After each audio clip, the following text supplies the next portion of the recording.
자, 윤석열 대통령이 2박 3일간의 일본 히로시마 주요 7개국 정상회의 일정을 마치고 어제 귀국을 했습니다. 그런데 의미 있는 일정이었다고 해야 할까요? 영상을 한번 보면서 제가 설명을 드리도록 하겠습니다. 한번 보시죠. 자, 어제 오전 숨진 한국인 3만여 명의 넋을 위로하는 히로시마 평화공원 내에 한국인 원폭 희생자 위령비 앞에 한일 양국 두 정상이 함께했습니다. 윤석열 대통령과 기시다 일본 총리 헌화를 하면서 묵념을 했고요.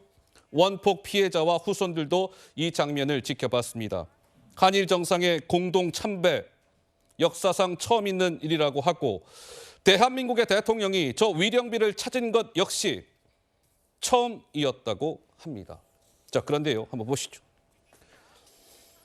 저 원폭 희생자 위령비를 참배를 했는데 1945년 8월 6일 미국이 히로시마의 원자폭탄 이른바 리틀보이를 투하를 해서 많은 사람들의 희생자가 발생을 했는데 정확하게 77년 9개월 15일 28,413일 만에 한일 정상이 한국인 원폭 피해자 위령비 앞에서 고개를 숙였다. 뭐 이런 겁니다. 그렇죠. 더불어민주당 야당에서는 이번에 윤 대통령의 순방 일정과 관련해서 이렇게 호평이 아닌 혹평을 쏟아냈습니다. 이어서 들어보시죠. 대한민국은 심리적 G8 국가 반열에 올랐다. 심리적 G8이라니 국민들 복창 터지는 소리는 그만하셨으면 좋겠습니다. 사실상 핵 공유, 심리적 G8 같은 소리는 사실상 푸들 외교, 심리적 푸들 외교의 전형일 뿐입니다. 한심한 자화자찬입니다. 일본 자민련이라 할 일을 왜 일본 국익을 위해 국민의힘이 눈에 쌍심지를 켜고 나섭니까? 조선 총독당입니까? 윤석열 정권 정신 차리세요. 이 판넬 사진처럼 윤석열 대통령이 미국, 일본을 뒤따라가는 상징적인 사진입니다. 언제까지 뒤따라다닐 겁니까? 줏대 있게 외교합시다.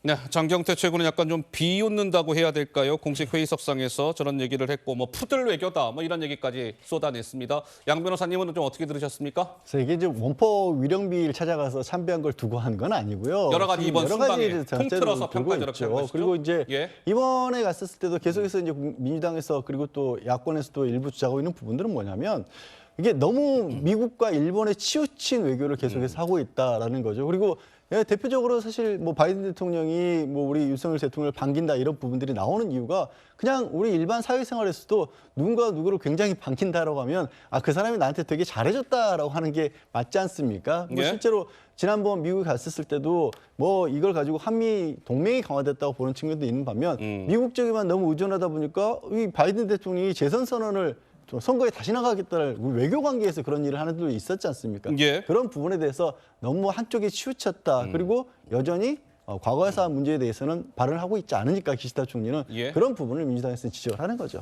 좀 전에 장경태 최고 목소리를 들으면서 조 의원께서 조금 의미심장한 표정을 지으시던데 어떤 맥락이었을까요? 아니 저런 식의 한 국가의 정상이 외교 행위를 한 것에 대해서 제1야당의 최고위원 회의에서 저런 식의 발언과 저런 식의 가벼운 모습을 보인 것을 보면서 정말 화가 납니다. 그리고 앞으로 민주당은 외교에 대해서 논평 좀 안 했으면 좋겠습니다. 허허. 아는 만큼만 보인다고 정말 외교에 대해서 1도 모르는구나. 앞으로 국제 정세가 어떻게 벌어지고 있고 우리 한반도의 정세가 어떻게 움직이는지 1도 모르는구나.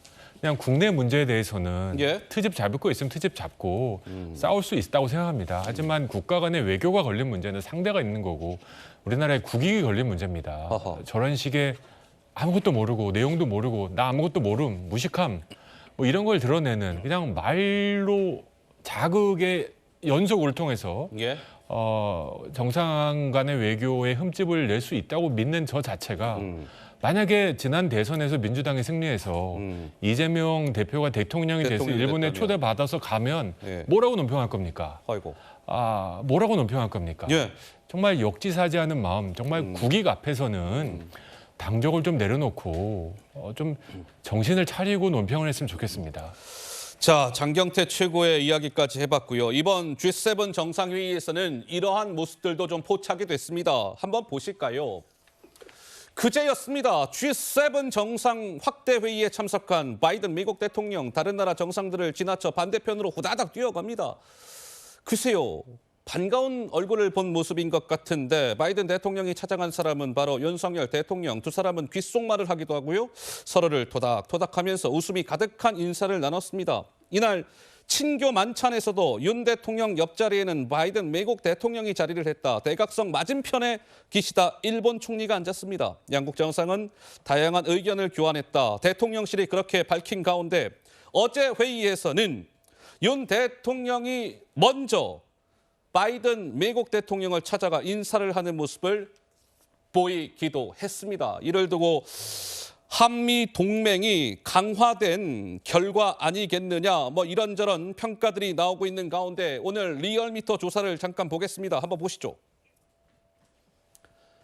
윤 대통령의 국정수행 평가가 오늘 나왔는데요. 맨 오른쪽 긍정 39, 부정 57.9가 나왔습니다. 윤 대통령의 국정수행 평가가 지금 보시는 바와 같이 4주 연속 상승을 했는데 4주 연속 상승한 것은 윤석열 대통령이 대통령으로 취임한 이후에 처음 있는 일이라고 합니다. 이 조사를 조금 더 뜯어볼까요? 한번 보시죠.